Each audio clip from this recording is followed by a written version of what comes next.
With holding और advance tax में क्या डिफरेंस है, एडवांस टैक्स को किस तरीके से एडजस्ट करना है, विद होल्डिंग टैक्स को किस तरीके से रिकॉर्ड करना है और रिपोर्ट करना है। आज के इस छोटे से टॉपिक के अंदर हम इसको स्टडी करेंगे। आप देख रहे हैं प्रैक्टिकल लर्निंग हाउस, मैं हूं फ़हीम महबूब।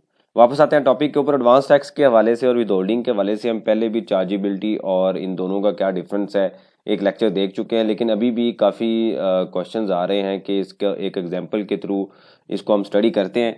तो सबसे पहली एग्जांपल ये लेते हैं कि ये जो इनकम टैक्स है ना, ये इसी को ही हम फर्दर डिवाइड करेंगे दो पोर्शन में। एक है विद होल्डिंग टैक्स और दूसरा है एडवांस टैक्स। हम एक एग्जांपल लेते हैं। फॉर एग्जांपल एक कस्टमर है, आपने उनसे इनवाइस रिसीव की, एक सप्लायर है लेट से मिस्टर ए हैं, उनसे आपने एक इनवाइस रिसीव की। पहले हम विद होल्डिंग टैक्स की एग्जांपल लेते हैं। तो इनवाइस जो वैल्यू आपके लिए थी 1,00,000 रुपया विदाउट टैक्स और 18% उस पर जीएसटी था, और इसको जो टोटल ग्रॉस अमाउंट बनती है वो 1,18,000 बनती है। अब आपको पता है कि जब आपने पेमेंट करनी है तो आपने सेक्शन 153 जो स्टूडेंट प्रॉपर क्लासेस लेते हैं उन बड़ी डिटेल में हमने एक सेक्शन को स्टडी किया था कि सेक्शन 153 के मुताबिक हमने पेमेंट करते हुए ये चेक करना है कि क्या ये इनके पास कोई एग्जम्पशन यानी कि सप्लायर के पास कोई एग्जम्पशन सर्टिफिकेट है। अगर नहीं है तो जो एप्लीकेबल टैक्स रेट है वो अप्लाई करने हैं और हमने टैक्स विदहेल्ड करना है। तो फॉर एग्जांपल हम ये कहते हैं कि जो विदहोल्डिंग टैक्स जो है ना वो इनका स्टेटस है कंपनी और ये फाइलर हैं, तो कंपनी के लिए रेट है 5%। तो विदहोल्डिंग टैक्स हमने डिडक्ट कर लिया 5900, मतलब इसका 5% लेंगे 1,18,000 रुपये का, तो वो बन जाएगा 5900, और बाकी 1,12,100 रुपये का हमने उनको चेक दे दिया। अब उसके बाद अगला, अब ये जो 5900 है ना, ये है विदहोल्डिंग टैक्स। ठीक है, मतलब हमने डिडक्ट किया सप्लायर के बिहाफ पे, विदहेल्ड किया, और इसको बाद में हमने गवर्नमेंट को जमा करवाना है। तो जब हम इसकी इनवाइस रिसीव करते हैं तो हम सिस्टम में इसको किस तरीके से रिकॉर्ड करते हैं, हम ये कहते हैं फॉर एग्जांपल ये स्टॉक हम रिसीव कर रहे हैं, तो डेबिट हमने स्टॉक कर लिया 1,00,000 रुपये से, और उसके बाद डेबिट हमने कर लिया सेल टैक्स या एडवांस टैक्स या इसको हम इनपुट टैक्स भी बोलते हैं 18,000 रुपये से, और क्रेडिट हमने कर लिया वेंडर का जो अकाउंट है, जो भी पार्टी है, जैसे हमने मिस्टर ए यहाँ पे लिखा है उनका अकाउंट 1,18,000 रुपये से हमने क्रेडिट कर दिया। अब ये थी रिकॉर्डिंग। जब हमने पेमेंट की तो eight the time of payment क्या होगा, eight the time of payment यहाँ पे चूंकि हमने टैक्स विदहेल्ड किया है तो हम क्या करेंगे, हम इसकी एंट्री करेंगे सिस्टम के अंदर, डेबिट करेंगे वेंडर यानी कि मिस्टर ए का जो अकाउंट है 1,18,000 रुपये से, और क्रेडिट हम कर देंगे विद होल्डिंग टैक्स यानी कि इनकम टैक्स सप्लायर। ये आमतौर पर एक ही अकाउंट बनता है, तो सप्लायर का जो अकाउंट है विद होल्डिंग टैक्स सप्लायर का, उसको हम क्रेडिट कर देंगे 5900 से, और क्रेडिट हम कर देंगे जो बैंक है 1,12,100 से। ये एंट्री हमने की थी at the time of payment. अब ये दो ट्रांजैक्शन रिकॉर्ड हुई, यानी कि जब हमने इनवाइस रिसीव की तो हमने क्या एंट्री की, उसके बाद जब हमने पेमेंट की तो हमने ये दूसरी एंट्री की। अब इसमें कॉमन चीज़ है वो क्या है कि 5900 जो है ना, ये विदहोल्डिंग टैक्स है मिस्टर ए का जो डिडक्ट हो रहा है, यानी कि मिस्टर ए एक वेंडर है और मिस्टर बी ने लेट से डिडक्ट किया है, तो उनके लिए क्या है ये, तो मिस्टर ए जो था उनसे इनवाइस रिसीव हुई और मिस्टर बी ने डिडक्ट किया, तो मिस्टर ए के लिए ये एडवांस टैक्स है, और मिस्टर बी जो डिडक्ट कर रहे हैं उनके लिए विदहोल्डिंग टैक्स है, ये गवर्नमेंट को जमा होगा।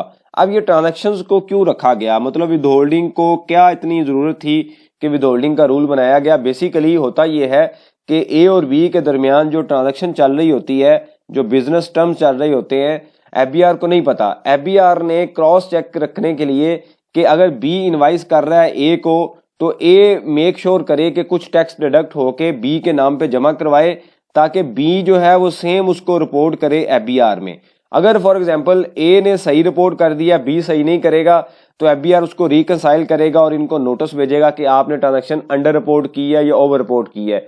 तो ये आपस में क्रॉस चेकिंग के लिए एज ए एजेंट दोनों को एफबीआर ने रिस्पॉन्सिबिलिटी दे दी कि आप इनवाइस करें, और बी जो ए जो है वो विदहेल्ड करेगा, ताकि दोनों पार्टीज आपस में रिकंसाइल रहें और जो ट्रांजैक्शंस हैं, जो इकोनॉमी है, वो डॉक्यूमेंट रहे। बेसिकली सिर्फ और सिर्फ एफबीआर ने अपने फायदे के लिए दोनों पार्टीज के दरमियान एक रूल बना दिया कि जब एक इनवाइस करेगा तो दूसरे ने टैक्स विदहेल्ड करना है। अब इसी एग्जाम्पल को हम लेके चलते हैं कि जो मिस्टर बी है, जैसे हमने अभी विदहोल्डिंग देखा है, इसी एग्जाम्पल को ही हम कैरी करेंगे मिस्टर बी के लिए। मिस्टर बी क्या करेंगे, जब सेल करेंगे तो अपनी बुक्स में उन्होंने रिसीवेबल को डेबिट किया होगा 1,18,000 रुपये से, यानी कि ग्रॉस अमाउंट से, और उसके बाद क्रेडिट उन्होंने किया होगा जो सेल टैक्स है 18,000 से, यानी कि लाइबिलिटी है, और क्रेडिट उन्होंने किया होगा टर्नओवर या रेवेन्यू जो था 1,00,000 रुपये से।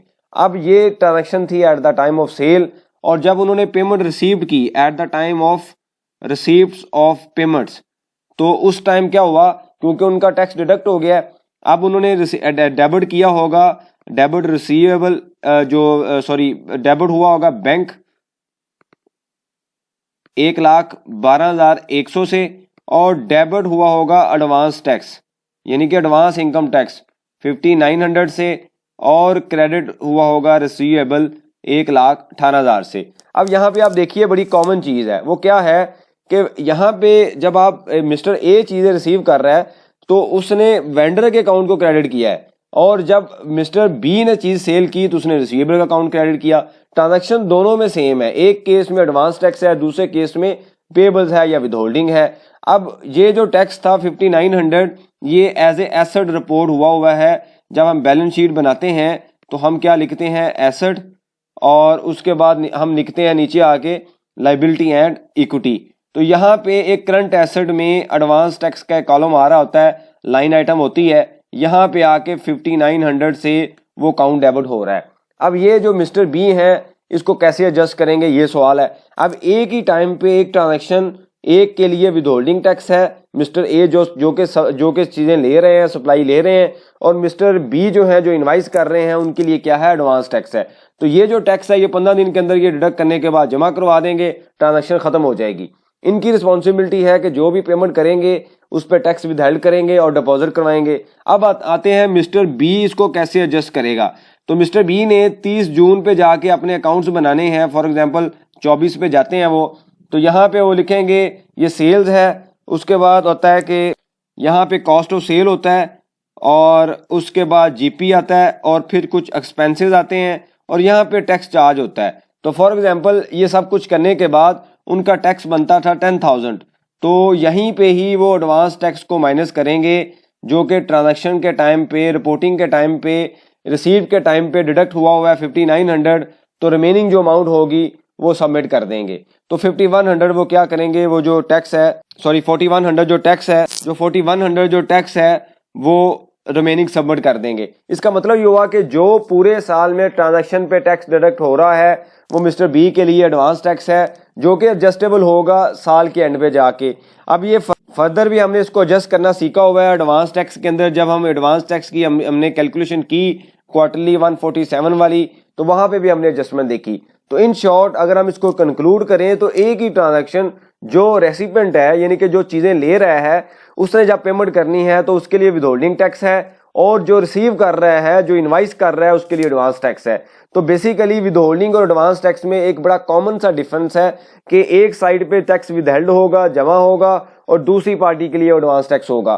तो ये आपने सिंपल एक रूल याद रखना है, ये विदहोल्डिंग और एडवांस टैक्स डिफरेंट नहीं है, एक ही ट्रांजैक्शन पे अप्लाई होते हैं। और इनकम टैक्स को अंदर फर्दर अगर हम कैटेगराइज करें तो ये दो आगे उसकी जो कॉमन पॉइंट निकलते हैं, जिसको हमने एक एग्जांपल के थ्रू हमने इसको स्टडी किया। ये बड़ा सिंपल सा क्वेश्चन था, इस पे काफी क्वेश्चन आ रहे थे, इस वजह से मैंने छोटी सी एक प्रैक्टिकल एग्जांपल ली है।